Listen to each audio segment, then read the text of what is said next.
বউ নতুন sheep card কিনেছে, ভাবলো আজ রাতে স্বামীকে সারপ্রাইজ দেবে।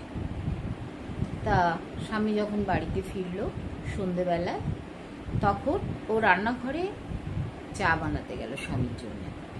সেখান থেকে স্বামীকে ফোন করছে, হ্যালো ডার্লিং। স্বামী তখন ফিসফিস করে বলছে, এই এখন কথা বলা যাবে না, এখন ফোন করো না, পেতনিটা রান্নাঘরেই আছে।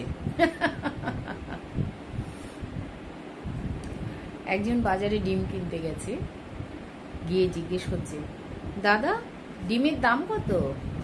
7 টাকা। কিন্তু পাশের দোকানে তো বললো 5 টাকা। ও বললো নাকি? তাহলে ওর মুরগির চরিত্রটা খারাপ আছে, সেই জন্য। পাড়ার পচাদার হকি খেলাতে একটু নাম ডাকাচ্ছে, খুব ভালো হকি প্লেয়ার।